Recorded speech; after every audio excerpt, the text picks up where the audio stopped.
Frank's Red Hot is the perfect blend of flavor and heat, so you can use an entire bottle to make recipes like buffalo chicken dip or buffalo nachos, or even things that don't start with buffalo. Frank's Red Hot. I put that on everything.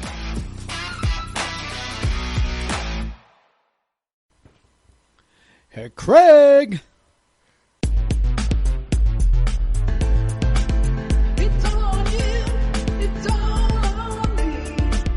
Can't you see? It's on you, it's all on me.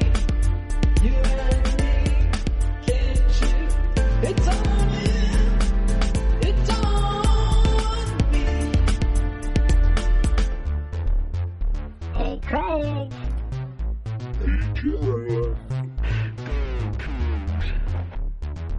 Right or wrong, we don't care.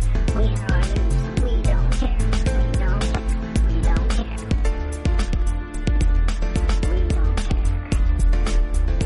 Hey, Jeff. Hello. Here we are again. Man, I can get used to this winning stuff. Well, I know I'm very used to WSU beating the Oregon State Beavers. That is true. That is very true. We're Because definitely I was used to that.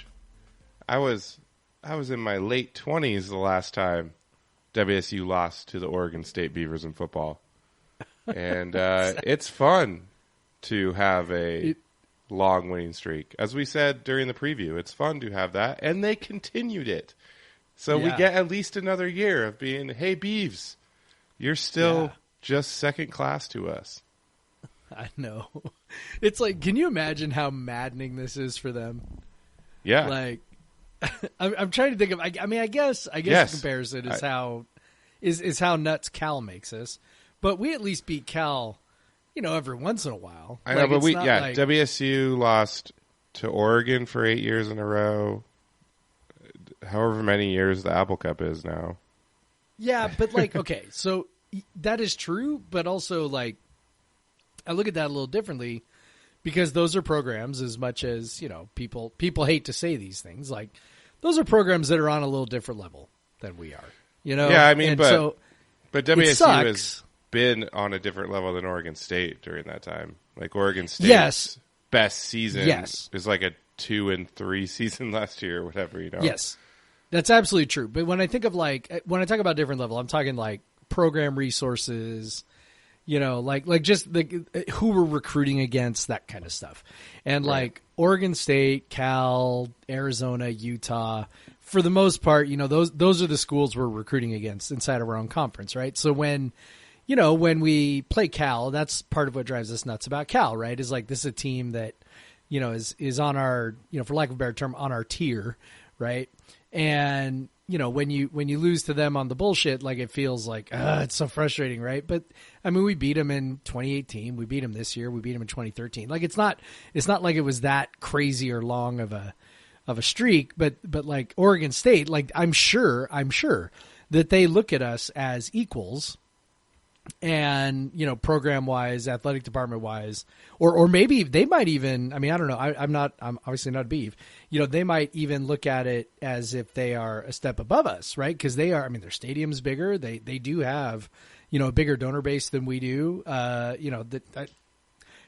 they just Not a look down bigger their donor nose at base, us. but more money from the donor more base. money. I guess that's what I'm going for.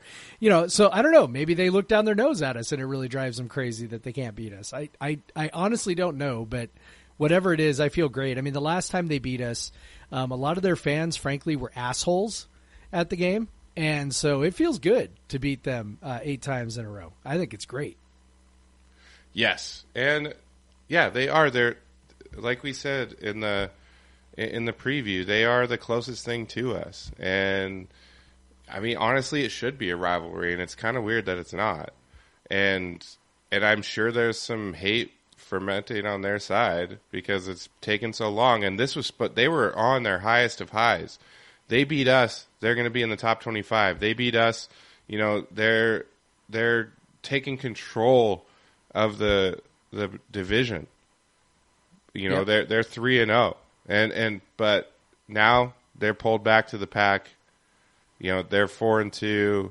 They're 2-1 in the league. still technically on top, but they know they're vulnerable now, and that same boogeyman beat them again, the one that prevented them from going to a bowl 2 years ago, and in heartbreaking fashion. So I hope that maybe there's a little hate from them. It's cool to have WSU hated. Yeah. But speaking of things that people hate, this is Podcast versus Everyone, episode 138. That was expert. I love it.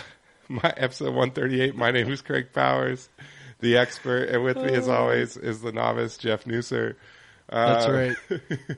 That's absolutely true. So yeah, 100%. Wow. What a game that is just almost tough to wrap your head around, given everything that had happened up until that second half started. The barrage in the second half was just totally unexpected. And I was driving to a wedding for most of it. Just how quickly that second half went. In the hour and 10-minute drive, there was right as I got out of the car, WSU scored the touchdown to take the lead with about 6 minutes left. And I had gotten in the car just as Oregon State was having their initial drive, just because both teams were moving the ball and the clock was running, and WSU scored 4 touchdowns on all 4 of their real possessions in the second half. And like we said, it was going to be low possession game, and it was.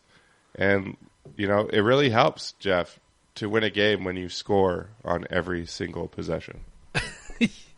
It was funny. When I went to write the recap, so my experience watching the game was like this. So first half, I was kind of watching, mostly watching. I was at a cross country meet at St. Martin's University, where my oldest son Joshua was running his first 5K. So I was and actually that meets, if anybody's ever actually been to one of these meets, a lot of times it is tough to see most of the course, most of the time. You just kind of watch them start, and then you go stand at the finish line and just cheer for them. This one, you could actually kind of walk around and see part of the course. So where I thought I was going to be just watching the entire game for 25 minutes while my kid ran the course, I actually ended up walking around. So I didn't watch the first half all that closely. It's kind of had one eye on it. I knew it was bad. I saw Delores' interception at the end of the half. I knew that was maybe the worst interception I've ever seen.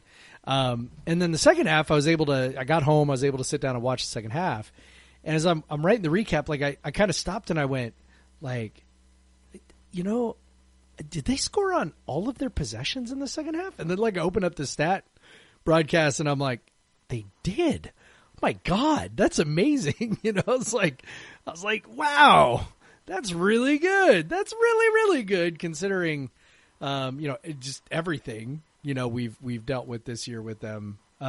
Pretty remarkable, man. Pretty remarkable, and a hell of a lot of fun to watch.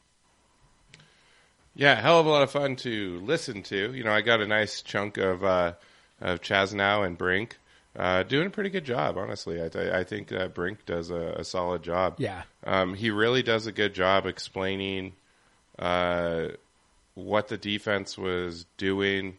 Even when a play is made, was the right guy in the right place, all this stuff, in these short, 15-second windows he does a really good job. So I was impressed with that. That's the longest I've listened to him so far. So cheers to that.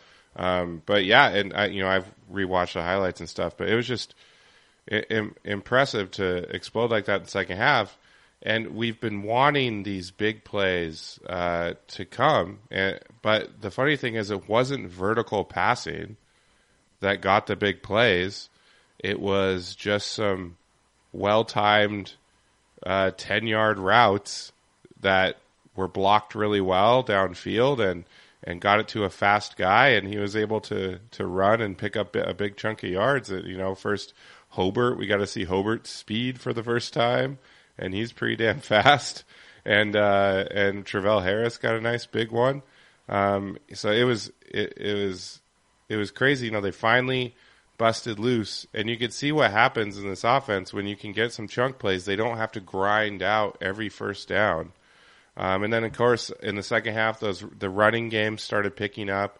That's one thing we pegged before the game is that Oregon State was not so great against the run, and WSU struggled to run the ball in the first half, but right away, their first drive in the second half, they obviously made a point to run the ball, and they picked up some nice chunks to get them down, and to get them down into the red zone where they finished the drive, and so that was real cool to see them be able to just come out, get that run going in the second half, and then also just fling it around the yard. Delora was near perfect in that second half after, like you said, the worst interception you will ever see. Really lucky that dude stepped out of bounds. But yeah, so all around, like an impressive second half as we've seen this team play since Rolovich took over, and so that was cool to see. I mean, by a long shot, right? By a long shot. And obviously, offensively, because the defense had their struggles in the second half. Like you said, the short passes that turn to big gains. I mean, that's supposed to be the idea behind these offenses, right? I mean, the air raid was, that's supposed to be the idea there that you throw it to space and let a guy run, and pretty wild to watch the offense do that. I do think that some of that had to do with, I don't know what Oregon State was doing, to be honest, because they had been a fairly respectable, pass defense. But they found something, man. They found, it reminded me of, to be honest, the play calling that of Mike Leach, not because necessarily air raid versus run and shoot or whatever, but just like Leach would kind of do this. He'd spend the first quarter and a half kind of probing, trying to figure out where the soft spot is, and then it's almost like one of those like old gangster movies where they take the screwdriver and stick it in the leg, and then they kind of twist it around a little bit while the guy's going, my leg, right? It's like Leach would just sort of go back to it again and again and again, and would pound on these soft spots, and that's kind of what this one felt like. It felt like they found something. I'm not a sophisticated enough football watcher to know exactly what it was, but they spread them out. They ran that empty set a lot. I don't know how many snaps they did, but it seemed like about 1 out of every 3 or 4 plays that they ran that, which, doesn't sound like a lot, but is a lot more than you would normally see. Like you might see it like once or twice a drive, right? If you're running it fairly regularly. So they went to that pretty often, had a lot of success with it, just really had Oregon State guessing in the second half, which, like you mentioned, I mean, we just haven't seen that. And, and it's very encouraging. I don't know how much of that had to do. There was something said about changing primary play callers. So I don't know, how much of it had to do with that. They switched primary play callers from Smith to Stutzman. So, I don't know if that was a big deal or not. I mean, for people who want to be like, oh, well, of course that was it. Stutzman was the play caller for Cal, and that was terrible, except for about 3 drives. So, I don't know. We kind of talked about this before we started recruiting. This team's a little confounding, man. I'm not sure exactly what to make of them, because they just seem to be heading in a certain direction, and then they pop up, with a thing where you go, well, I wasn't expecting that. And I don't know, man. I don't know how much of this is repeatable, how much of this is projectable going forward. Are we expecting Jaden Delora is going to throw for, 400 yards on 45 attempts again? I don't know. I don't know. Do you have any ideas? Yeah, I think at some point, but Jaden Delora seems like he's been around so long at this point already, but how many games has he actually played? Well, yeah, he's still got less than 1 full season's worth of starts. Well less than that, because he's so he should. You kind of expect him to make a jump at some point, or he's just not going to be any good. But it was nice to see him get in a rhythm. We always talk about his his accuracy in the first half. He definitely struggled with accuracy. The second half, what enables those guys to get those big runs after the catch is putting the ball in the right spot. Because what you kept seeing over and over again in the first 5.5 games of the season is that he would, or he wasn't in all those, but for most of the season that he was in, they'd run these little short routes, and then he kind of throw it behind them. Even if they caught it, they'd be tackled immediately. But now he's getting in space, and it's cool to see the wide receivers blocking downfield. Deshaun Stribling had a great block on Hobart's run for a touchdown. We saw some other great blocks. The offensive line, we could talk about that. The offensive line had Brian Green back at center, and they looked a lot better, particularly in the passing game. The running game, still you're seeing too many negative or no gain plays. We need to get better at that. But otherwise, that was clearly the offensive line's best game.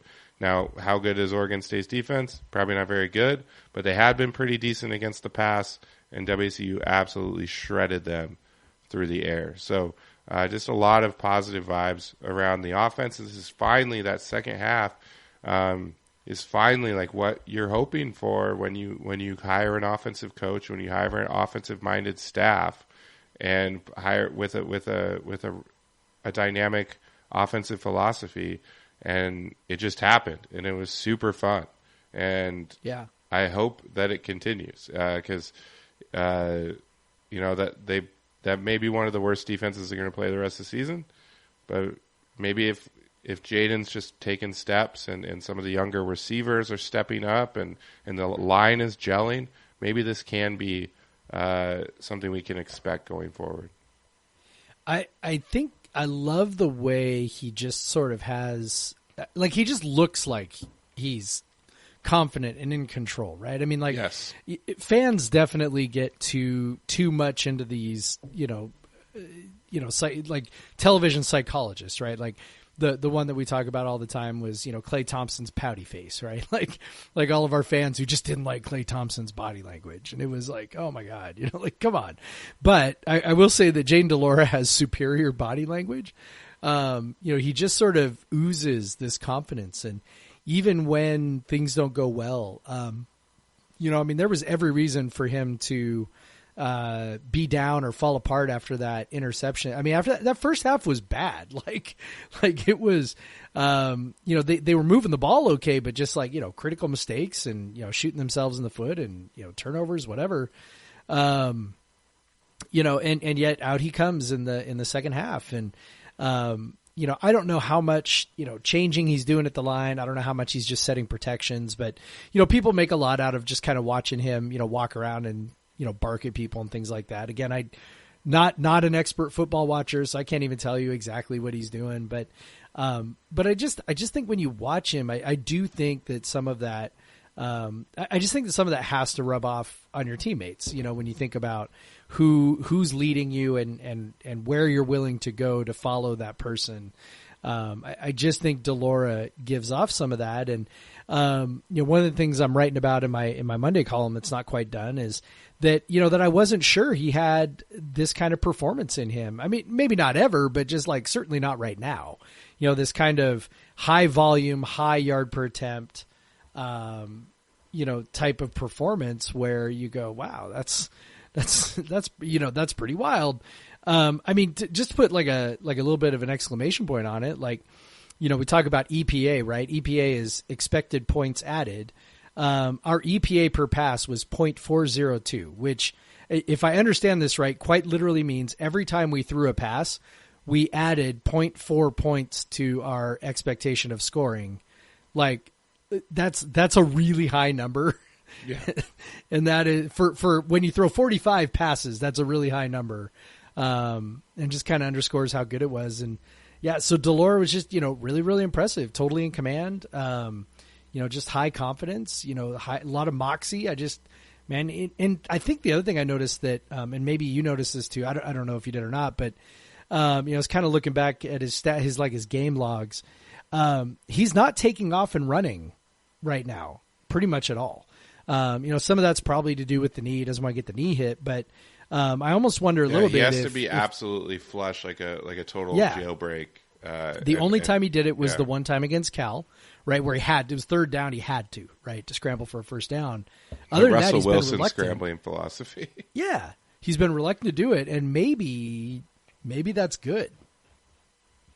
Yeah, maybe because early in the season he seemed like a one read and bail. Like it was if that first read wasn't there, he was gone.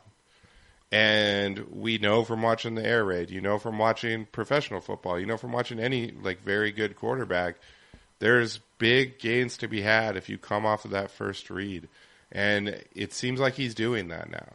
He does seem to kind of stare at balls now, but honestly, a lot of the ones he stared down against Oregon State, it looked like he was just kind of waiting he knew the guy was going to open up and it came open or whatever, but he seems to move his head a little more, and I saw that kind of start to happen with against Cal, and it seems like he was doing that more. So it seems, yeah, if he doesn't have that option to take off all the time, maybe the coaching staff is saying, "Hey, you're getting beat up. You can't do this. We need you." Maybe that's helping him grow as a passer, grow as a guy who goes through progression. And maybe this is the result. You couple it with playing kind of a shitty defense, and you get to have a fun, 30 minutes of football. Our receivers look a lot better too when he's doing this. Like I think, yeah. As we kind of went, hey, we got a lot of talent at receiver, and then we kind of start to go, do we? Do we? I don't know, because it's so hard to tell. Is it the quarterback? Is it the receivers? They look pretty good right now, including everybody's new favorite speedster, Joey Hobart. Pretty awesome. Yeah, that was pretty awesome. Just to see him break one like that. It's funny, we listened on the radio. Chazanow and Brink were like, we knew he was fast. Like, now everyone gets to see he's legitimately fast. And, obviously, because he's a white wide receiver, people never assume that. But yes. he could burn it, And, we've got some quickness and speed at wideout. Not a lot of size, but a lot of quick and fast guys. And so if you can get them in space, which we haven't been able to do enough, it's been a lot of like guarded throw, tough completions. If they can get them in space, this could be just, Donovan Ollie got wide open that was really when the offenses started opening up. It was that first drive of the second half. They caught Ollie he just got wide open for about a 25-yard gain. That was the first big pass play they've had, in a while. And that just shook things loose. And after that, you just saw like wide receivers just more and more open. And it's really cool. That makes it easy for Jaden. But it also could be maybe Jaden is not making it as easy to see what he's doing. But it was good to see the receivers have a nice game. Again, we'll say like Oregon State had at least non-opponent adjusted, had been pretty good against the pass, including against USC. So maybe there's something there for these receivers. That there's two young guys on the outside that are still have a long way to go, and same with Hobart. We got our two veterans who've been making plays all season when they have the opportunity. But if Jaden can get the others involved, maybe this is the start of something. That's what we're hoping. The start of something fun, because those first 5 weeks of watching this offense was not fun, and it made it hard. It made it harder to believe that WSU could win any game, especially against a team with an offense as potent as Oregon State has had. So I guess let's talk a little bit about the defense. The aggregate sort of numbers, other than the points, don't look great, particularly in the second half against the run, where they were pretty solid against the run in the first half, but that ended pretty quickly, and they got run over in the second half. They didn't let Oregon State do much of anything through the air, and they made, again, made some huge plays to end some drives, both on fourth down and turning the ball over with interceptions that helped them keep that point total down and allowed WSU to come back in the second half and win. And so, it's like, what can you say? That maybe they got a little lucky, but they've been getting lucky a lot this season. Yeah. So maybe there's some intention there, right? This is where I talk about them being confounding, right? Like, I'm like, okay, so the analytic part of my brain looks at these last 3 games and goes, like, okay, we talked about how Utah, they, the turnovers were kind of out of control and largely not due to us, right? Like Utah put the ball on the ground a lot. They put the ball on the ground 7 times. That was not us. And I mean, if you were thinking that we have some sort of very special fumble formula, that has not come to pass the last 2 games, right? Like I think Cal and Oregon State each put the ball on the ground a couple times each, I think, if I'm remembering right. So no kind of special, fumble formula there. So we kind of, okay, 17 offensive points for Utah. Okay, whatever, turnovers. And then last week it's like, well, Cal only scored 6, but, they had an okay amount of yards and, they just kind of, petered out on fourth down a whole bunch and blah, blah, blah. And then this week it's like, Oregon State racked up 467 yards. I mean, it's they put up a pile of yards, more yards than the amount of yards they put up. You would expect more than 24 points. So you go, okay, well, that's a lot of yards. They averaged 7.4 yards on first downs. Yes. So that's you would just expect to be moving down the field and not being able to be stopped at any point. Yeah, yeah. So, so 467 yards, and as we already talked about, limited drives. Each team only had 9 drives. 9. That's like, I think that if we remember, the Cheez-It Bowl was, I think, 8 drives, right? Yeah. So that game against Air Force, 8 drives against a triple option team. So, I mean, this wasn't all that different, and may have, in fact, been about the same had we not had sort of that turnover fest at the end of the first half.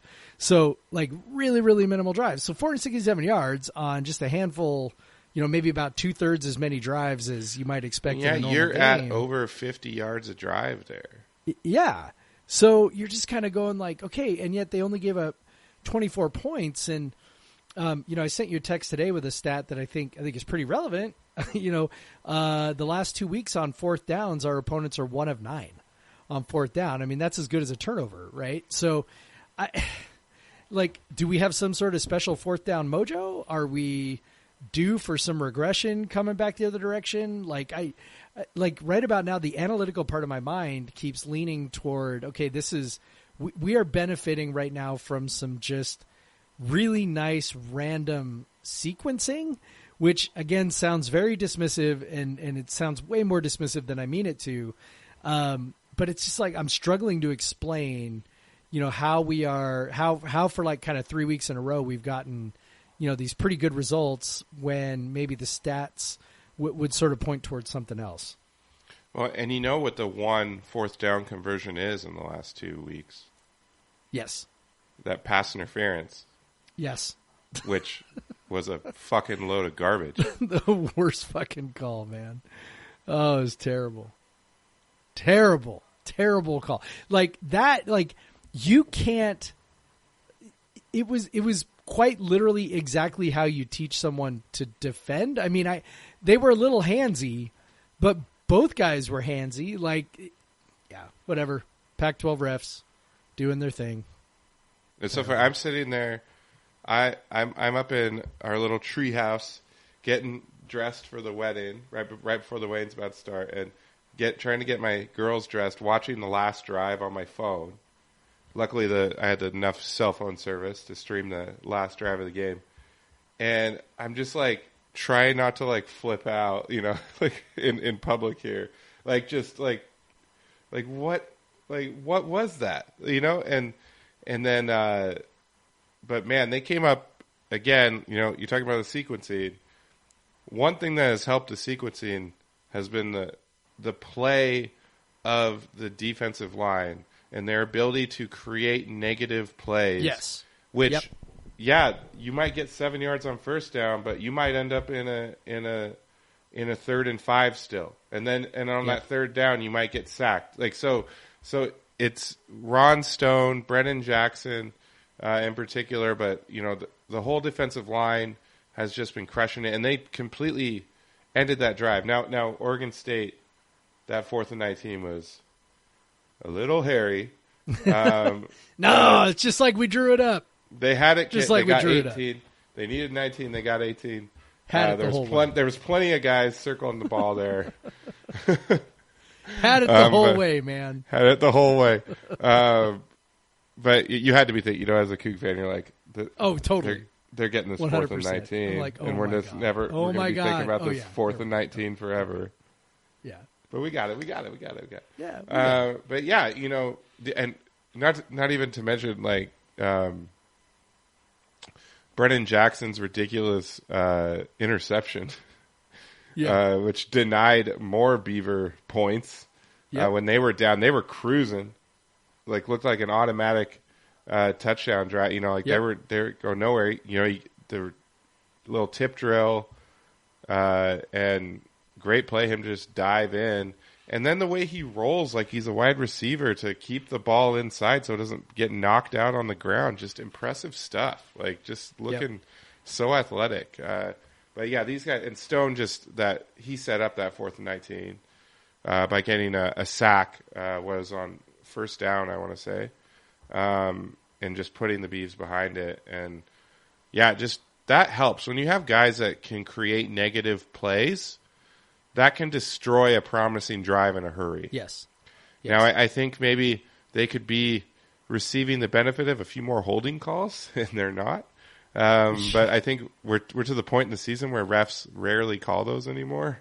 It's always they call them too much at the start of the year, and then everyone tells them to settle down, and you stop seeing them as much. But as we see, the same thing in basketball with fouls and charges and everything. But yeah, it's I think that's part of it. And if they can continue to get good defensive line play, particularly on passing downs, and particularly getting those occasional tackles for losses on runs where they need them, because we saw it right in the Beavers' first drive, they came out and they had a 2nd and 2 or 2nd and 1, and that ended up being a 4th and 2 and an incomplete pass. Why they chose to pass the ball there, I don't know, but that's your decision to make, Beavs. But it reminded me very much of the 4th and short that they had against the Cougs to win the game 2 years ago, which also was to a big tight end, maybe the same one. I can't remember. And it was also overthrown and tipped away, and I guess that's what they like to do. They think that's going to work, but it didn't work there. So it's. Maybe there's some magic that they're getting. Maybe the coaches preach these big downs and they just elevate their play. But on the flip side, the Cougar offense had it. They were 10 of 16 on third down, 1 of 2 on fourth, but because they were just setting themselves up for success. It's interesting that the Beavers, they averaged 7.4 yards on first down. But when they didn't get that first down when they didn't get the big play on first down, typically the Cougs were holding them down, and because their average third down distance ago was almost 6 yards, while the Cougs was 5, and WSU was able to convert those, particularly the third and shorts, 5 of 8. They got their 1-9+. So they that 1-9+ being that really well called and well executed screen to Deion McIntosh on that was the game winning drive, wasn't it? That kept that one going. Was it 24-24? So that was a huge play at midfield to pick that up. Really well blocked. Just great blocking downfield in this game on screens. That Lincoln Victor touchdown, that was impeccably blocked. Yeah. That just all around just well done. I think the offense maybe felt like they needed to step up, and after the defense had their game. Now they picked up the defense in this game because Well, the defense made their big plays, but still, they were giving up a lot of chunks, a lot of stuff that generally you would think would equate to a lot more points, but still Oregon State was under 3 points per possession, which, hey, they've been scoring more than that against other defenses, like Washington's defense. And so just to make the plays when they're there is big, and that's how you flip a game when you're not favored. What we talked about in the preview, it's just convert a couple more third downs. That's what WSU did. Get a turnover here or there. That's what WSU got. Both of them got turnovers, but WSU matched their they both had matching red zone turnovers. So they nullified those, but so they just make a couple bigger plays. Those fourth down conversions, stop those, and they end up flipping a game that could have been either way, honestly. And they flipped it for themselves and got a big win in front of the fans, homecoming, and 8 straight, all good stuff. Yeah, the one thing that I think might be sustainable, so second week in a row we've held the quarterback under 50% completion. I don't think that number is sustainable, but I do think there might be something to the pass defense. Like I think that might be legit, and when you combine that with what you mentioned, the essentially the drive killing negative plays, right, which we have figured out a way to put on teams at times, makes it tougher. And I know that, again, Chase Garbers isn't the greatest passer who ever lived, and I know that Oregon State's I'm already forgetting his name now, but I know that he's more of a play action big play kind of quarterback, and not necessarily a high volume guy. But still, it's like to do what they've done Chance Nolan, to limit guys. Chance Nolan, there we go. To do what they've done to limit both those guys, I think really does say something. I think that we know Jalen Watson's good. But I think Derek Langford, who spent, the first 3 games or so getting picked on relentlessly, has really come around. And then we see, George Hicks getting named the Pac-12 Defensive Player of the Week, right? George Hicks, former corner. I don't know if he's, I'm trying to remember how much he started a few years ago, but he definitely played. He played on that 2018 team. He was around and, was, I think, a regular starter at corner the last 2 years. To see him move to safety and have so much success there is really, really cool. He just seems to have really taken to that, good anticipation. He was always kind of a bigger corner anyway, so he definitely enjoying hitting people, and it's cool. So maybe there's something there with that. And then, you mentioned the average gains on first down by Oregon State.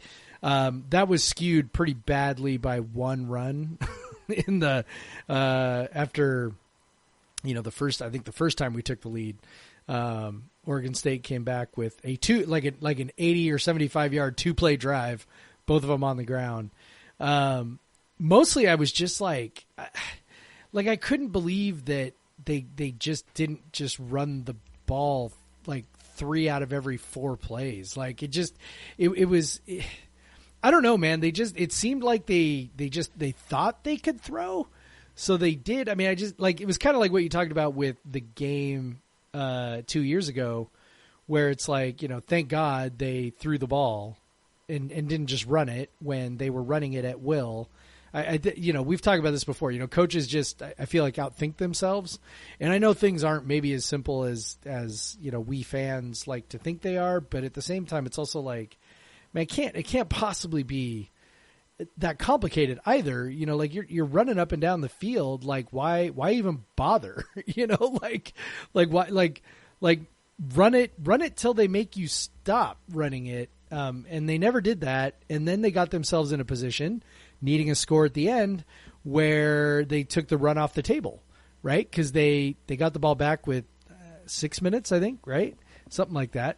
And they just sort of took by the time they were at midfield, there was less than 2 minutes to go. Yeah, they took their sweet time to gain 25 or 30 yards, and then it was oh crap, we're at midfield and there's a minute and a half left, and well, now we got to throw, and then WC was sweet, let's go, and they couldn't do it. So I don't know. It feels like I said, it feels like there's a little, we're getting the benefit on some things, but you make your own luck with that stuff. Like we used to have the running joke, on our Cougs Center Slack about, wow, our defense looks really great, but have we played any good quarterbacks? And it's like, well, there's lots of bad quarterbacks, and so if you can take advantage of the bad quarterbacks, you're pretty much onto something. And it kind of seems like that's where we're at the last few weeks. So I don't know, man. Maybe it's repeatable. Maybe I'm just, full of shit and I need to, maybe stats are for nerds and losers and I just need to get over myself. I will say so if you take out the 50-yard run, they still were at 6.2 yards per play. So that's on still first good. down. Yeah, so they still were picking them up. Yep. But yeah, it's exactly, Garbers was actually playing decently well before he played WSU, and he played like crap. You talked about Hicks. You have Jalen Watson. We know how good he is. Daniel Isom has been playing well. Yep. Armani Marsh has had good games. Maybe not the last one. Maybe struggled against the run a bit in this game, but he's been playing well. I mean, he's And so if you quarterback just- sized. If you play a heavy team like Oregon State, he's gonna have a rough go. So, and then if you can get some decent play out of Langford, a combination of Langford or Shao Smith-Wade, you can have a good day against the pass. If you can, because they've been getting solid play from the safeties, Hicks at safety, and then and Isom, and they've been getting solid play at the nickel and from Watson. So you're just eliminating weak areas. And that helps. And then when you're getting a pass rush, and they're getting a consistent pass rush, that helps again.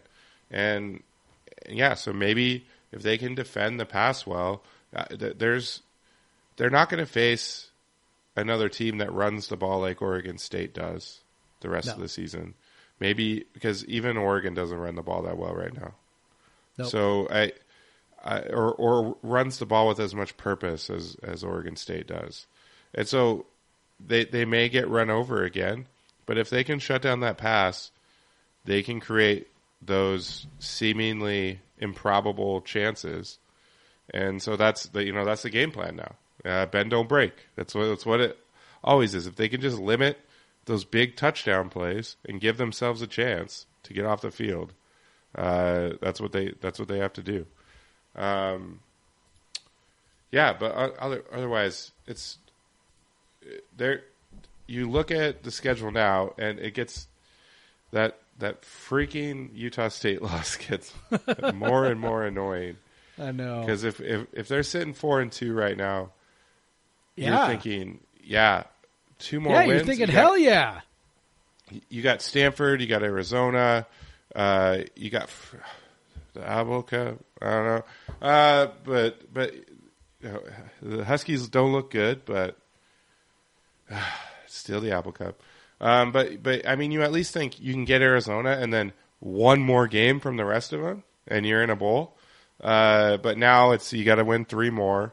But honestly, the last 2 games, if they can put together some performances like that, Oregon State is not a bad team. They're a middle of the road team. They're a team that WSU should be better than, given the recruiting histories and all that stuff. Yeah. But so that's another reason why, if we look at when people have to come at us and be like, oh, you must not be enjoying this because you want Rolovich fired. It's like, well, we wanted Rolovich out before there was even football snapped this year. So yes, but we still want WSU to win. We enjoy seeing the players do well. It's more about our school, and it's about supporting other people who love the school and all that stuff. So it's fun for us to watch WSU win. But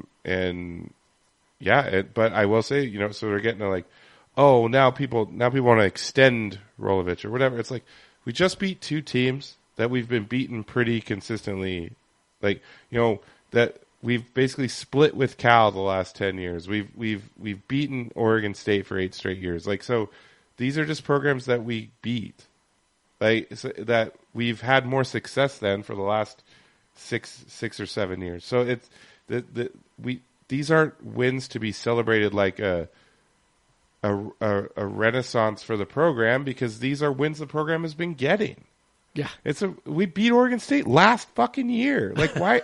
Like, what are you talking? Like, this is not a rebuild. We are not watching Paul Wolf out there. But that's the thing. Like, Rolovich has succeeded in making people feel like it's a rebuild.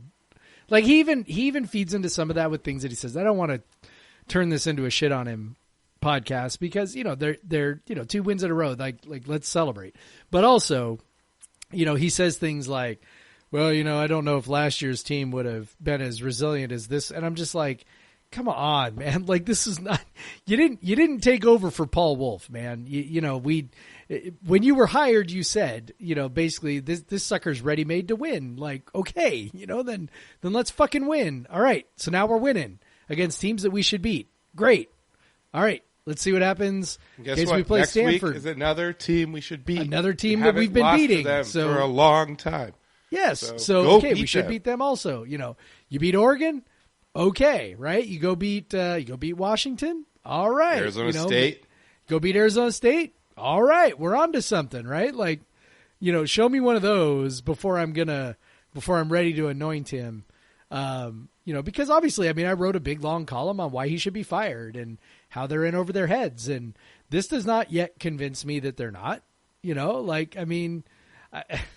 Again, all the things that we've said about, we're not exactly sure how sustainable a lot of this stuff is. And again, you're not going to get gold stars for me for beating Oregon State and Cal. Like, that's, yay. I'm excited. It was fun as hell.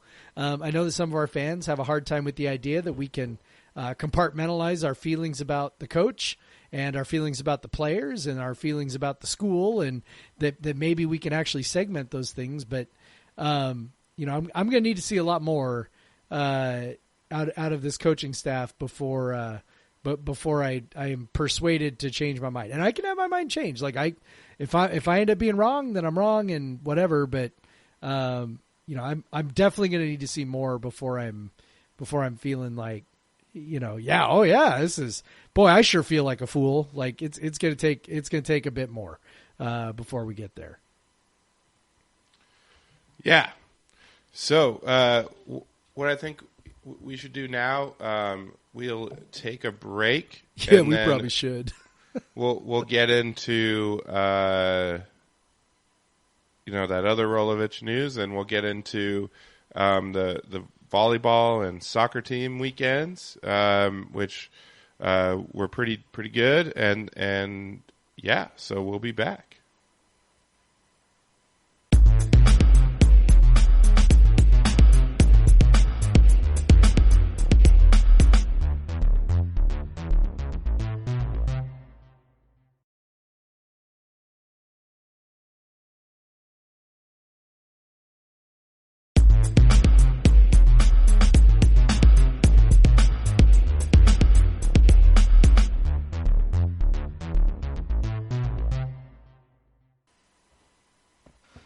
We're back. So, Jeff, I know you and I are two folks who love a good craft beer.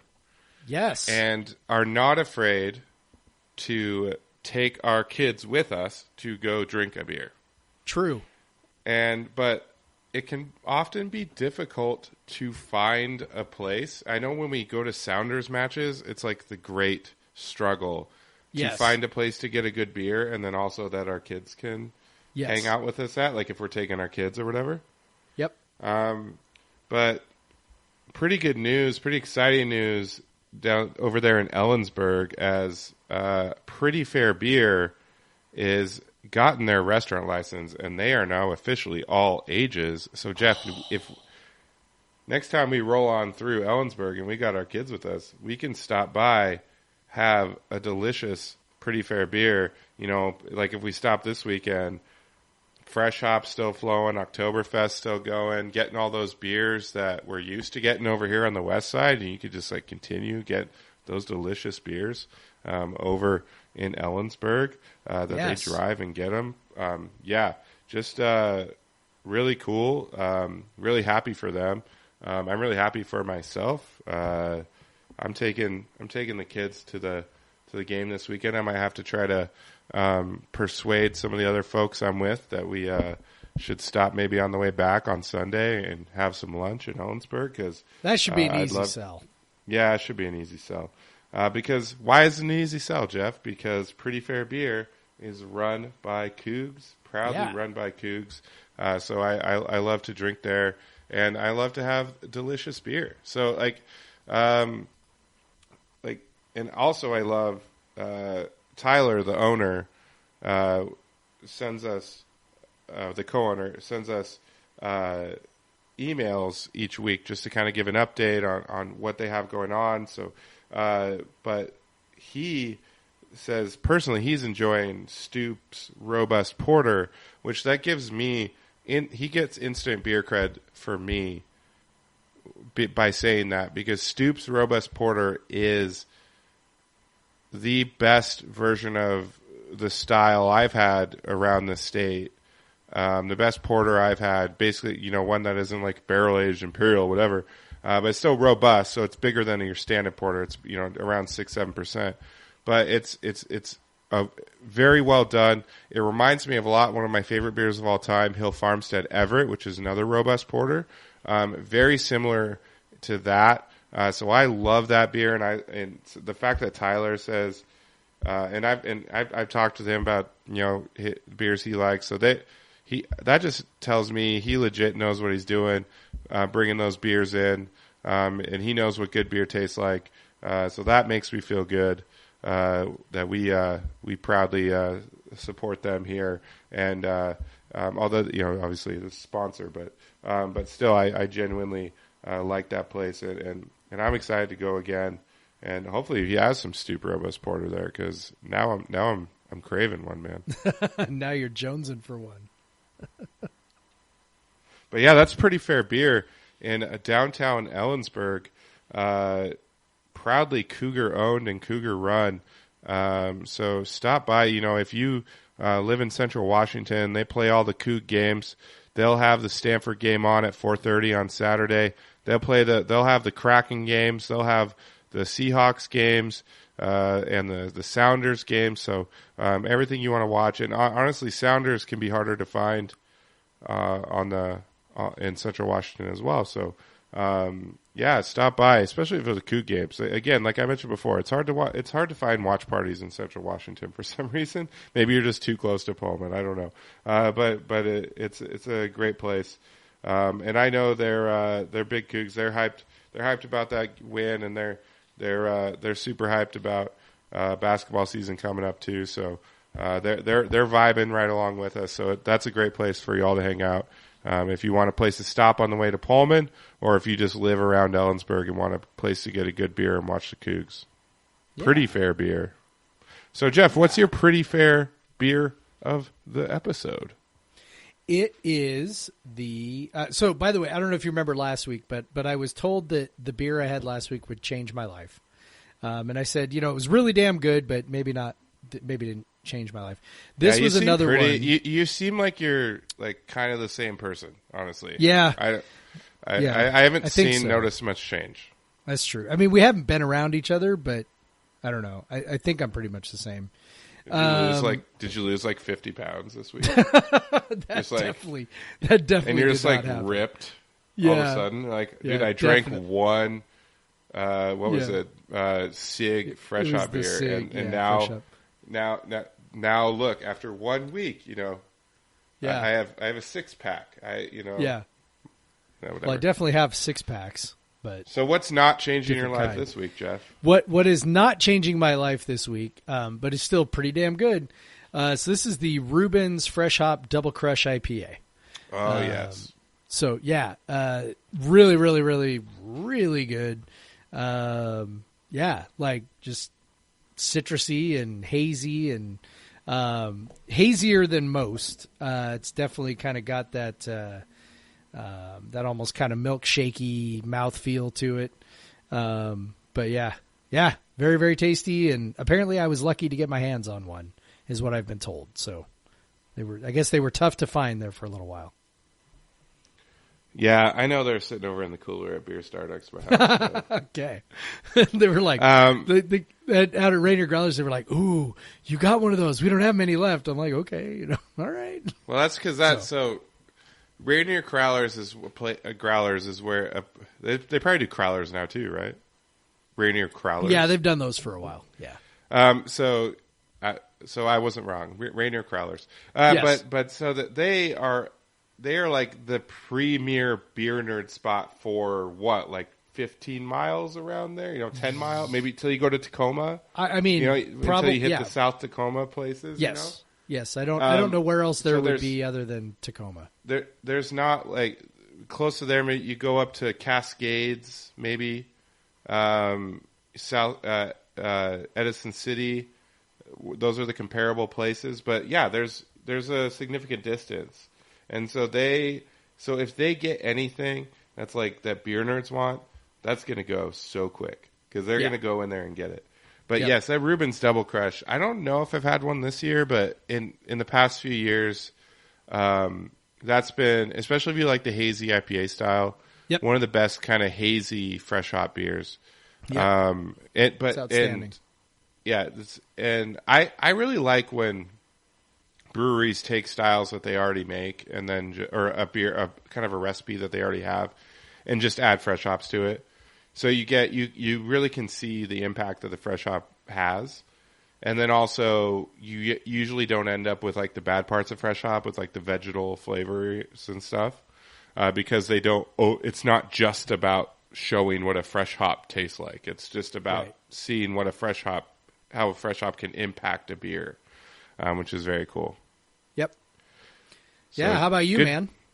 So I really want to get a Block 15 beer out of Corvallis, but I didn't have one in my cellar, and I didn't plan it. I could have just found one in many different places, but I didn't plan ahead. I'm just not known to do that. But so I know that Oregon State has their brewing program, and I know they have an alum that brews at Other Half in Brooklyn, and I thought I had another half bottle in the cellar left, and I could not find it.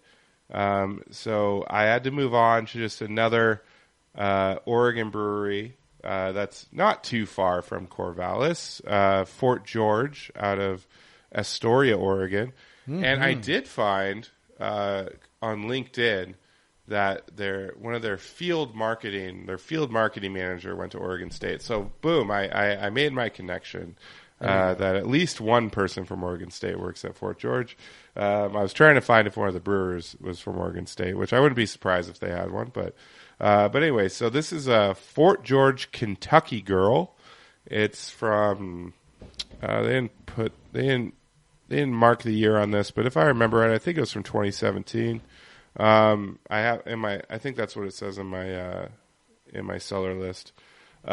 So yeah, Fort George is Kentucky Girl is a bourbon barrel aged coffee girl stout. I don't know what coffee girl means.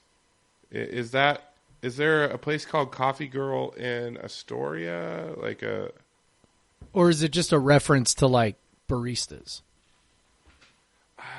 That's how kind of, because pretty typical to call baristas coffee girls, or at least it was. Oh no. Okay, no, there is a coffee house in Astoria called Coffee Girl. There you go. So I guarantee that they got the coffee from Coffee Girl. Of course. They did. So otherwise, that would be, you'd be towing the line of getting in trouble there by calling it a girl stout. That is true. But it's very much a girl stout, 12.5% by volume. Very tasty. Wow. The coffee is faded a bit, but that's okay. And it's got a nice body to it, not too heavy. Nice kind of, I wouldn't say a medium body, but in the realm of a barrel aged stout, a medium body. good barrel on it. Obviously, it's bourbon barrel aged. That's why they call it a Kentucky Girl. Very good. It's kind of it's a different. Usually, they're big barrel aged stout as Matryoshka, which is a Russian imperial stout. So this is very different vibe. It's obviously a different sort of base stout, I would think, because it doesn't taste a lot like Matryoshka. And I've had Matryoshka with coffee in it, and that definitely tastes different than this. So it's very good. I've had it sitting around for 3 or 4 years, but it's still pretty tasty. It is from their Sweet Virginia series, a brewer-developed series named after our small batch 8.5 barrel brew house. 8.5 barrel brew house, the size of many of your favorite microbreweries, and that's Fort George's small place. That's their tiny place. This gives you kind of an idea. A lot of breweries start out with like a 7 barrel. And then maybe they'll move to a 15 if they're a little bigger. But there's a lot of breweries that start out with like 7 barrel brew house. So 8.5 barrel as your small batch one. That's why there's small batch beers you can still find in quite a lot of places. And they're still very well done. One of those breweries that can scale up and still make good beer. So this is a very good one. It has a tie to Oregon. Now that I did the Berkeley beer last week, I want to do a different beer from where we beat them, which that might get harder from some of the places. But I don't even think I have any beers from Palo Alto, but we'll see. You could just extend it to the Bay Area in general, right? Yeah, I think I could do that. So all right, man. That's our Pretty Fair Beer segment. Pretty Fair Beer in Ellensburg, run by Cougs. Check them out. Do that extra mile to downtown Ellensburg. All right. So, again, we got to talk about this. The USA Today broke the story on Saturday morning with the named source of June Jones, Rolovich's mentor, which self-called mentor, but I would not be surprised if he legitimately was his mentor. Breaking the news that Rolovich had filed for a religious exemption, and which was then confirmed by Rolovich to Yogi Roth, which Yogi Roth said on the broadcast, and then was confirmed in the Yogi Roth post-game sort presser. of mentioned in passing. Yeah, that was on very the podcast. weird.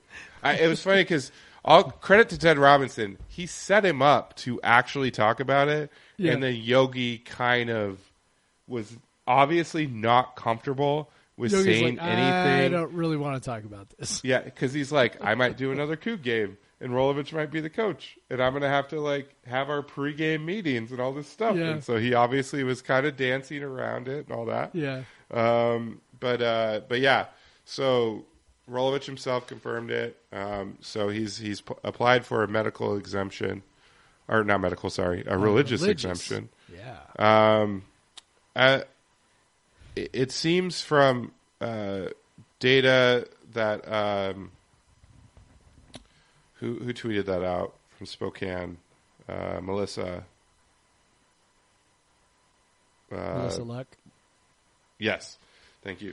Tweeted out that a large percentage of religious exemptions have been granted, but where you see the disparity is in getting the accommodations so that you can do your job.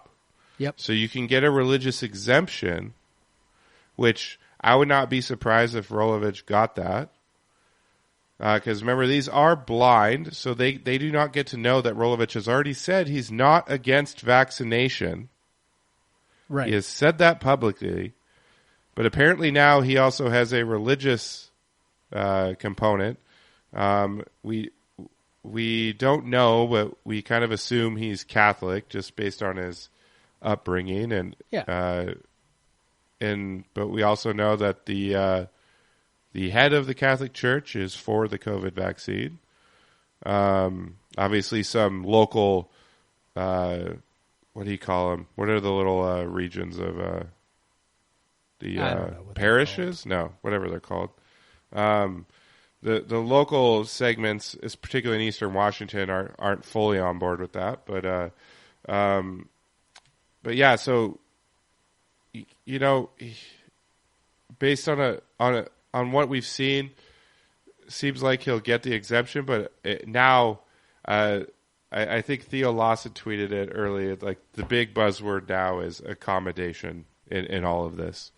Will WSU grant the right and can the right accommodations be provided for Rolovich to perform his duties as a head football coach at WSU, which of course goes well beyond simply coaching practices and football games? And that's the big question now. So what do you think, Jeff? I think the answer is no. When you look at essentially, and this is the part that people are really it's going to divide a lot of, I mean, not that it's already not super divisive, because it definitely is, but this is going to make it like even worse, because people are going to point to, they're going to be like, well, he's coached with a mask this whole time. What changed? And it's like, well,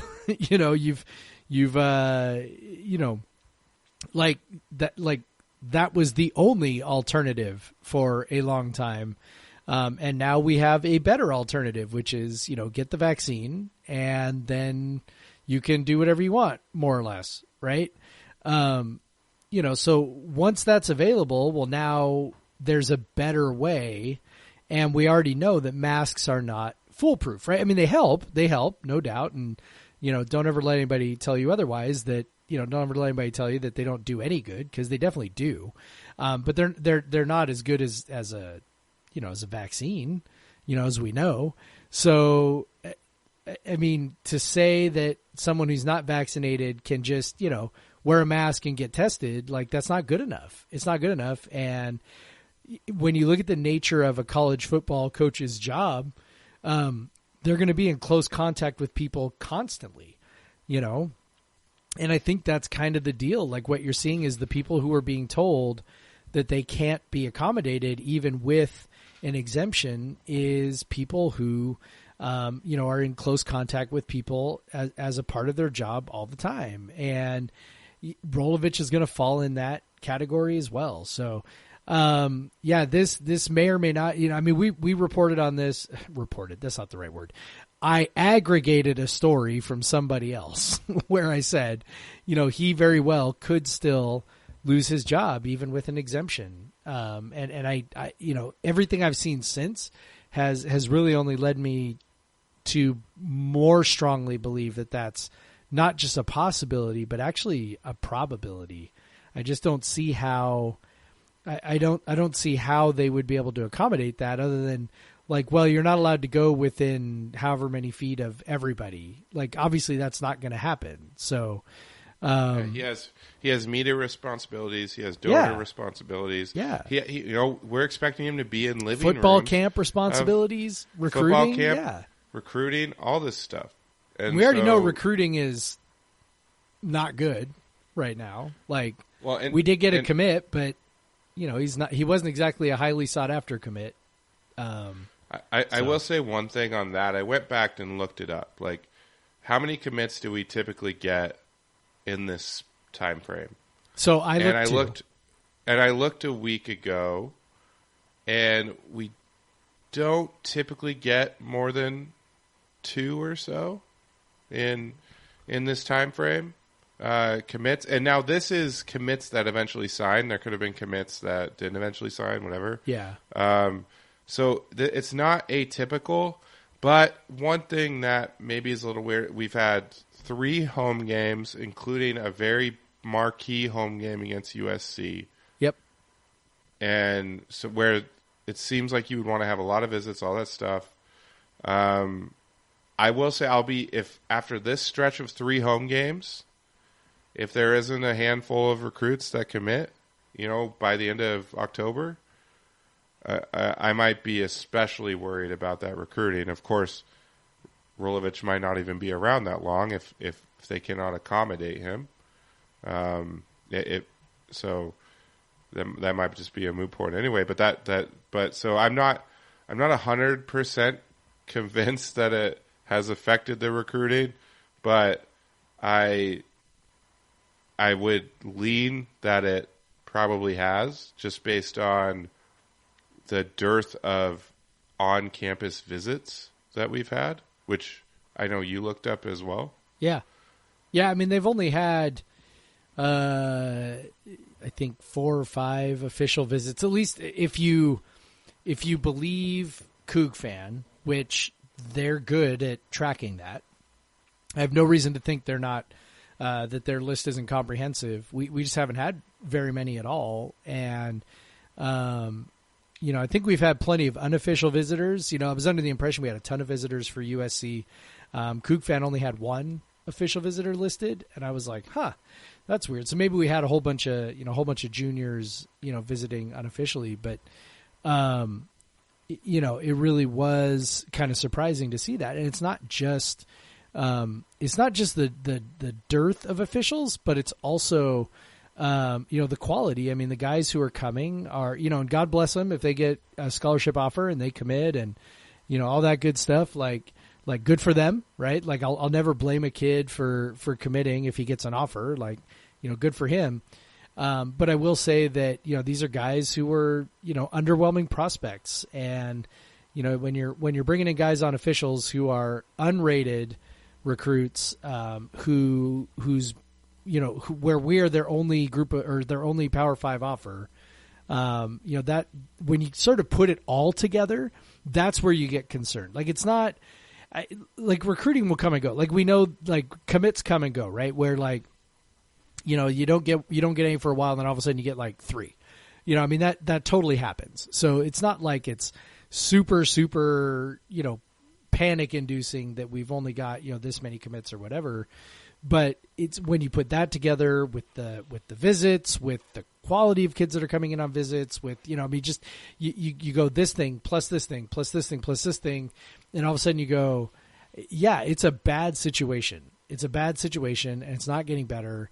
And, that's the part where you go, okay, so can he do his job? And certainly, the athletic department would be privy to, I would certainly think, some data that would say, okay, hey, how many in-home visits, are you making? How many people are telling you can't come to their home because you're not vaccinated? Like, or, I mean, just like, I would think there would be ways to investigate that. And, as the department sort of gathers information for what to do about him. So, I mean, how do you accommodate that? I mean, you just can't, like, you literally cannot accommodate. They won't let you in their house because you're not vaccinated. So, it's like, oh, well, let's do a Zoom call. I mean, I think that ain't it. There's, I think all of us have our own anecdotal data at this point. Like we know that you cannot build the same level of relationship over Zoom. Like Zoom is better than a phone call, but you cannot build the same level of relationship over Zoom as you can in person.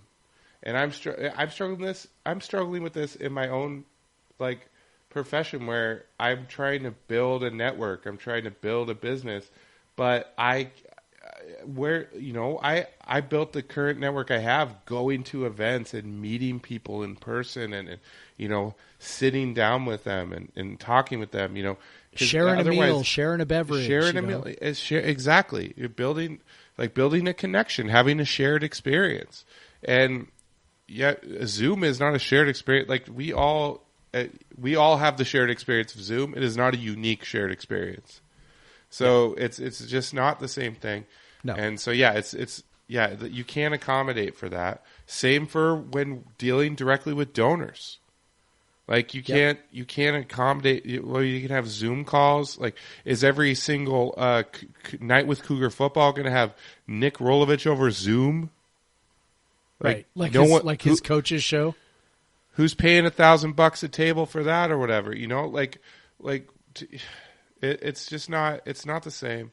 And I wouldn't be surprised if WSU finds out and sees it the same way. And so, this is what we'll see in a fucking week at this point, right? Like Yeah. it's we're coming to the terminus, man. Yeah. Like this. I mean, this might be the this- last game. This might be so win the fucking game, Nick. Come on. Yeah. But go out on a high note. This it's going to be a weird week. Yep. It's going to be a weird week. We everything's on the table now. He tried to hide it. He tried it, but his mentor, maybe out of care for him, maybe out of Care for his some level assistants. care for his assistants, or maybe he just thought, well, hell, I'll get my name out there. I don't know. But he obviously, June Jones was obviously cared enough to put his relationship with Nick Rolovich on the line by doing that, because obviously Nick Rolovich was not happy about it, the way he talked about it in that press conference. Yeah, that's an understatement. He was seething. Yeah. So it's going to be a wild week. I'm happy for us to get to a point of decision, I guess. So we can maybe just move on from speculation. So we'll see. When we're talking next week, we might know. Who knows? Well, now that we're recording on the 18th next week, so well, we're supposed to record Maybe on we'll Sundays. know. We're supposed to I record know. on Sundays. We just never get around to it. Yeah. Sorry, everyone. It's mostly sorry, Michael, because our podcast is just right before yours now. Yeah. Which is worse for us than it is for him, honestly. Yes. Now that we've shit on the recruiting, should we talk about this commit? I mean, I don't know what else. I don't know what much there is to say. So, I mean, what we got? All his offers are Arkansas State, Austin P. Let's go P. Florida Right. Atlantic, Middle FCS Tennessee school. State. So we have an FCF school and we have 3 Sun Belt schools. Yep. And he's from Florida, so He's from Winter Garden, hometown of Marcus Capers. I did not remember that. Yeah. No, he's Winter Haven. I'm sorry. Oh, Winter Haven. Marcus Capers is Winter Haven. probably the same place. Yeah. I watched his video. He played as a safety last year. He's playing as a corner this year. He's small-ish. He's, listed at 5'11", 160, which probably means he's more like 5'10" and 150. So he's definitely smaller than what you typically like to see from a corner. Good speed, but doesn't seem like great speed. It just seems like he might be a solid kid. He definitely doesn't mind hitting. That may have been, kind of what they saw in him that, made them feel good about trying to sign him. So, Which this is a kid that's fine in a typical WSU recruiting class if he's not one of 9. yeah, And he's maybe your 18th best recruit or Yep. something, right? yeah. And I would say 24/7, he was completely unranked. And then all of a sudden 24/7 had given him an 85 grade, which 85 is like just a total middle of the road 3-star. It felt very arbitrary. Like it just sort of felt like they slapped a number on him because he was, about to commit or something. I don't know, man. Again, I'm only watching the video, so I can't. And I'm certainly no talent scout. But I've watched a lot of videos. 85 seems, I don't know. I would not be shocked if when all the composite scores come in that he's something closer to 0.82 or something like that as a prospect. I will say he officially visited on Saturday and he committed, so that's even more the value. If you can get the kids on campus, Yes. you get them to commit. So hopefully Yes. over the next 2 weeks, these are a couple big-ass 2 weeks, you're going to have probably a top 20 team coming in 2 weeks. You're going to have Stanford coming in next week. So, hopefully they get kids on campus and they get them committed, because this is getting desperate if they don't. Yep. And like we said, that gap of recruits is kind of typical, but now is when the recruits start committing. So if the recruits don't start committing in the next couple of weeks, then you should really be starting to worry about this recruiting class. Yeah. Especially for WSU. Yep. So, yeah. One program that does not have any trouble recruiting right now is WSU Cougars soccer. That is true. They had a bit of a mixed weekend. They shut out Cal. Honestly, they lost 1-0 to Stanford, but they really, I think, all in all, not a terrible performance, not a bad performance. It wasn't a bad performance at all. Yeah, they disappointing. They kind of showed that it's disappointing that they didn't get that goal to get that draw out of it, because they played up to the level of Stanford, which they have struggled to do in the past. Yep. And I think it's just almost one more piece of evidence that shows that they are really good this year. Yeah. Their defense in particular is just stellar, and we saw that against Cal, and so it's just, I mean, it sucks that they lost, sucks that they didn't get any sort of result out of it, but what are you going to do? Like, Stanford's a juggernaut. It's a bummer they got the one. They deserved it, whatever. But I mean, I guess the one they got wasn't like, but they did. It wasn't like deserved a it. wonder goal. It was just like, damn it, Yeah, they deserved it because they were building to it, right? Like, Yeah, it was. yes. What we say in soccer, we say goals deserved when a team has like a stretch of good chances. Yes. You have a 15-minute stretch of just you're living in the final 30 of the other team. You're getting some good chances at the goal, and so when you finally get one at the end of it, that was a deserved goal. And so that's kind of what I meant. Obviously, Yeah. you knew what I meant. I knew what you meant. We really took the game to them for the first 20 or 25 minutes, which was super cool. Over the years, we have gotten, really largely gotten by on just guts, to be honest. And teams like Stanford and UCLA have traditionally just been so talented and so deep that, really any success we would have against them was a product of just really kind of being able to hang on and then maybe nick a goal, somewhere.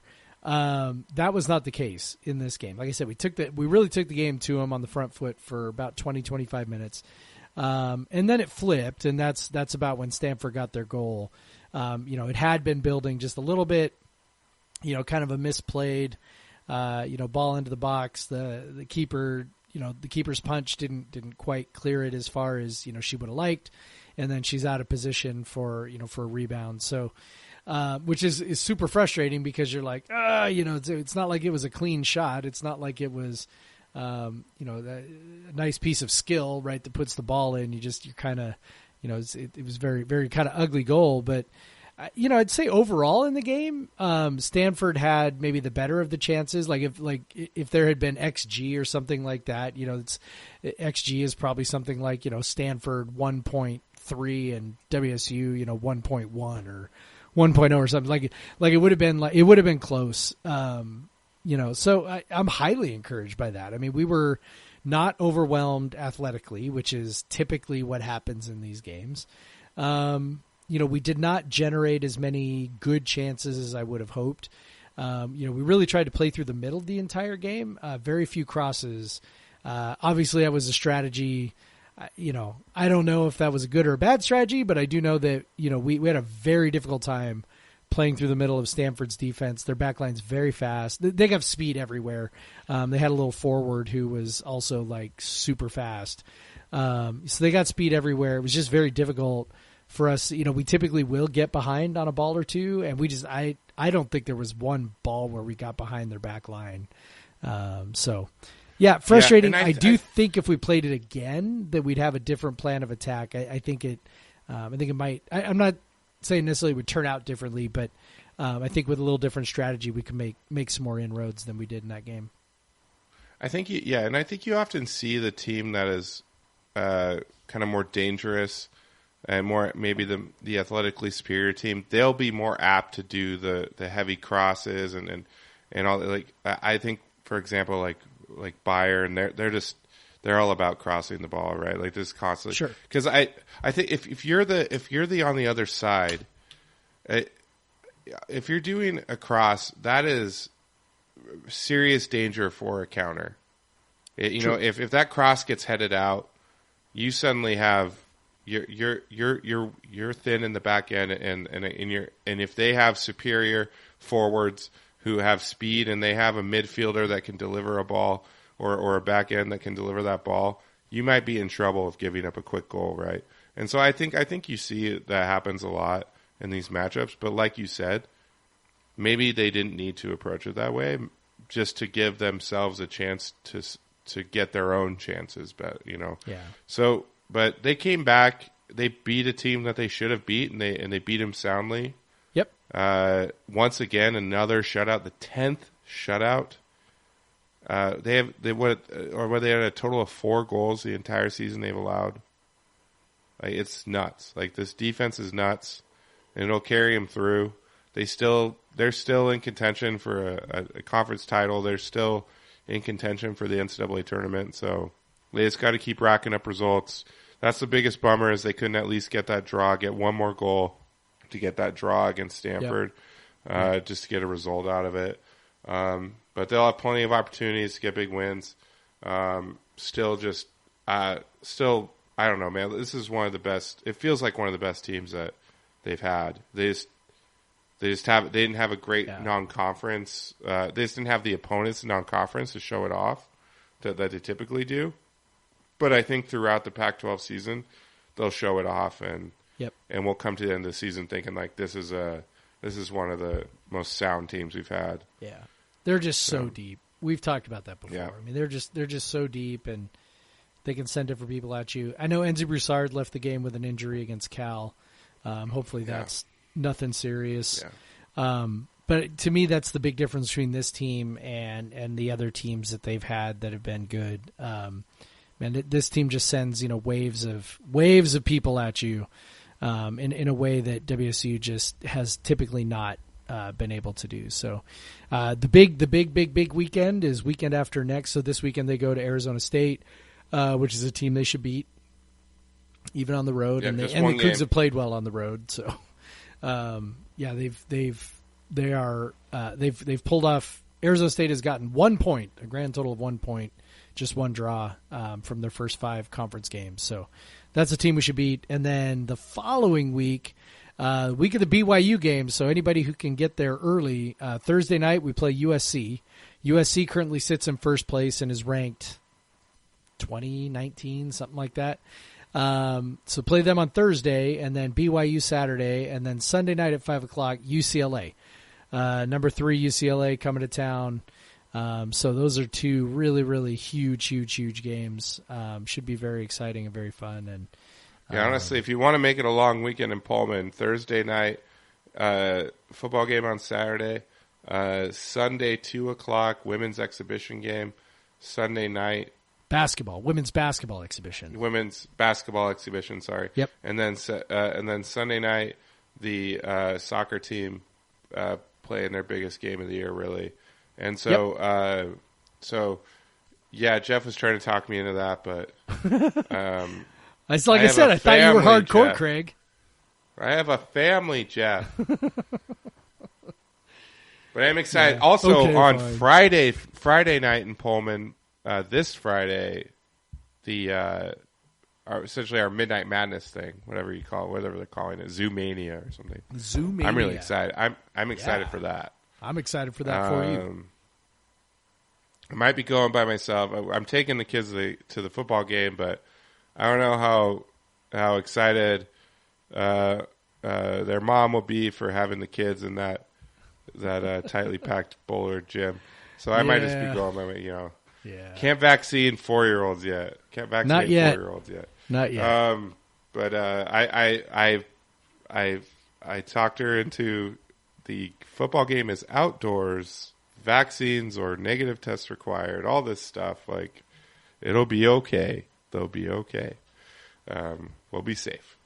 But yeah, so volleyball had a great weekend. Just obliterated the Arizona schools. Not a single set lost. Yeah. Apparently also only the 8th time they've ever won in Tucson, which I didn't know. That's pretty impressive.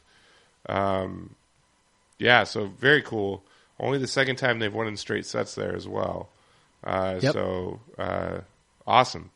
I didn't Super watch awesome. either. I didn't get to catch either of them. I think I caught a few points here or there, but like I didn't get to watch them intensely. Sunday I was hungover, and Thursday I don't know what I was doing.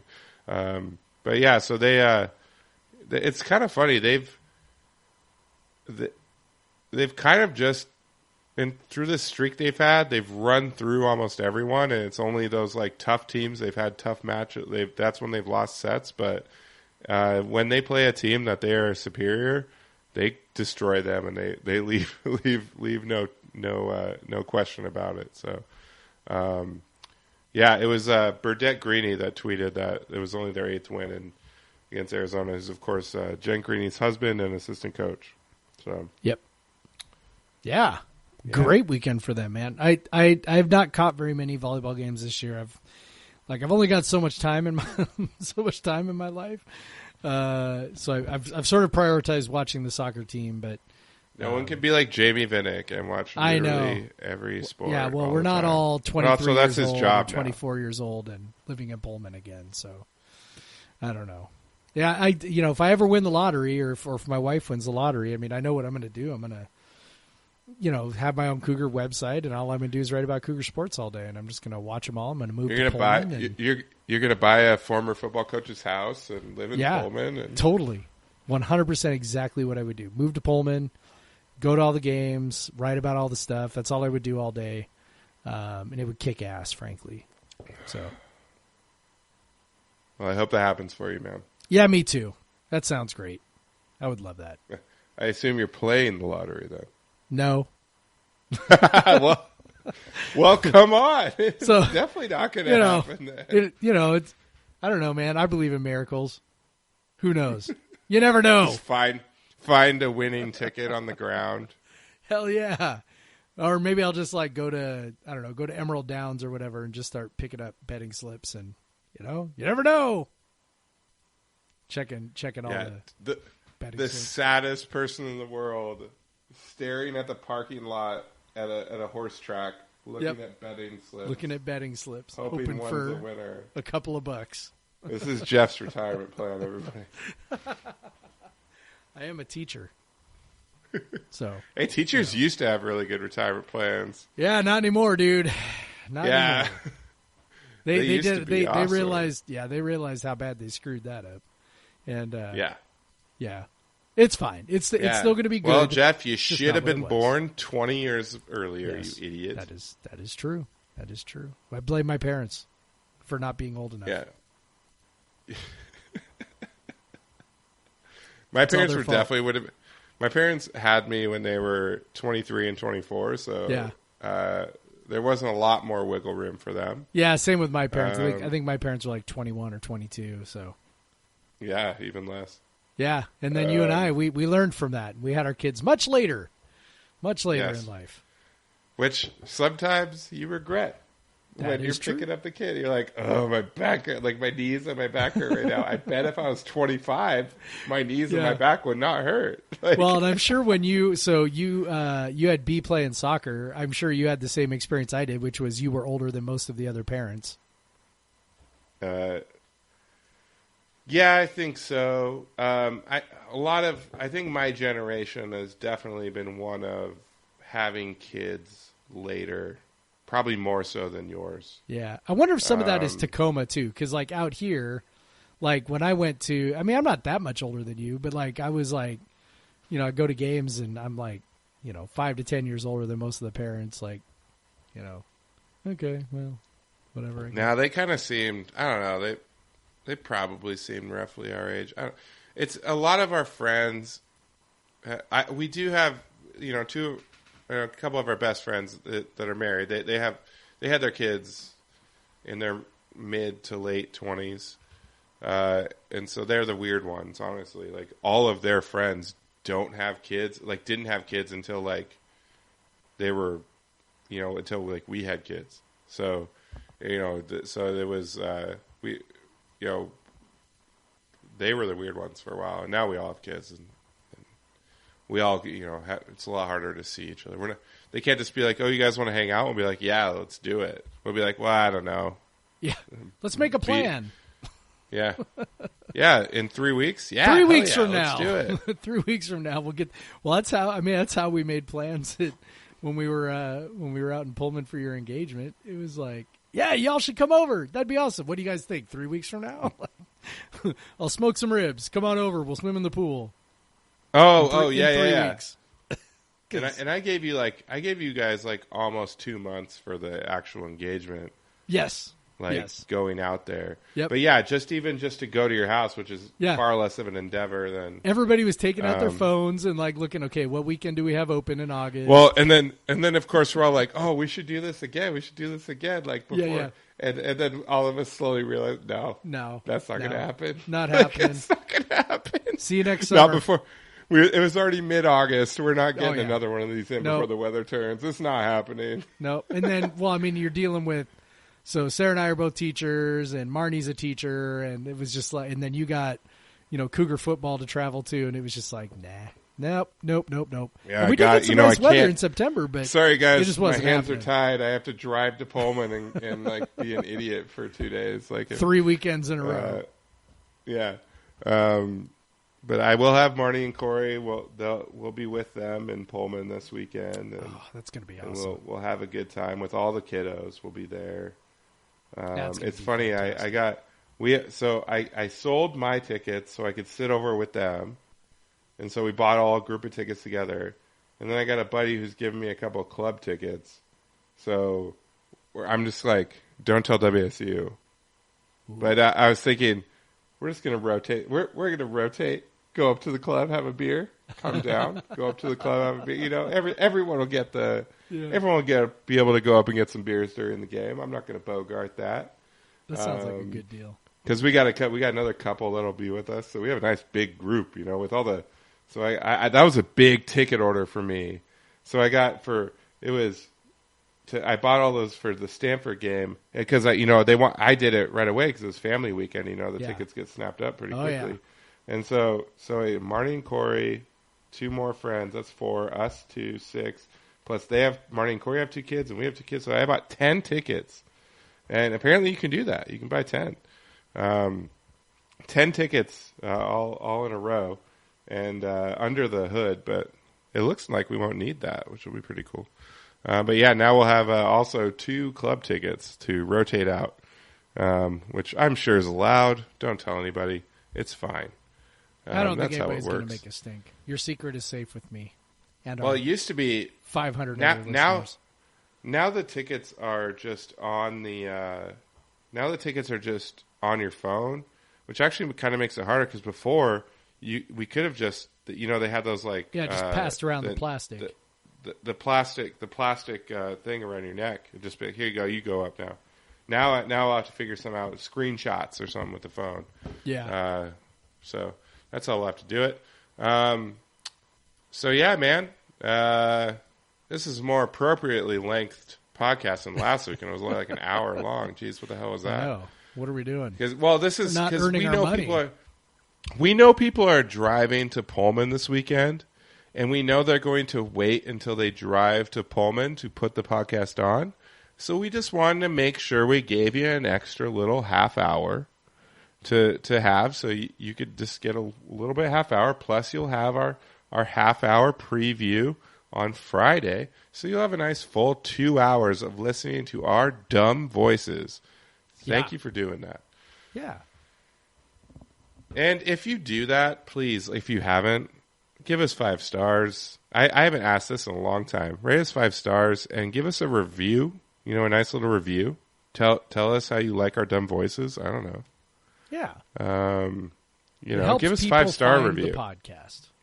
Yep. So we like that. And people need to find it. You know, we're important. Yeah. We have big views on things and all that. And my sister has floated doing a weekly Die Hard Cougs segment, which I'll tell you, could be pretty fun. It's tempting. It's tempting for sure. Yeah. It might be a Patreon. Well, we'll start a Patreon and we'll have a Die Hard Cougs extra bonus episodes. Cougs episode. That might be it. That might be the winner right there.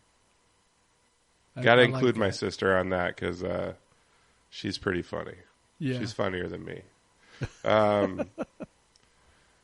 But which is, you know, that being funnier than me doesn't mean you're funny, but it does mean, but she is funny. I'll go ahead and say follow me on Twitter at the Craig Powers and follow me on Instagram at Craig W Powers. I know that I've been saying that every week because every week I get like a couple follows out of it. So follow me on Instagram. That's my lowest follower count, but also one of my favorite things to do because I have the low follower count. And then follow Jeff at Pod VS Everyone. Yeah. For those tweets that get that engagement. The hot Borussia Dortmund takes on Saturday Oh mornings. man, follow both of us for the 9 a.m. like 6 to 9 a.m. Saturday morning German football tweets. Yeah. And then follow it up on Sunday morning for some EPL tweets.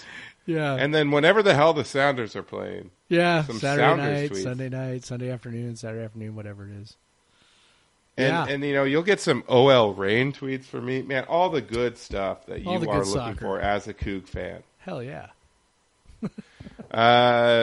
So that was a great sell. I mean, we're just getting followers by the second now. Yeah. I go ahead and send us questions and comments at podcastvseveryone@gmail.com if you don't want to do it publicly on Twitter or whatever. And yeah, all that. Rate us 5 stars. Do all that. Yep. Go Cougs, Jeff. Go Cougs, Craig. Black Lives Matter.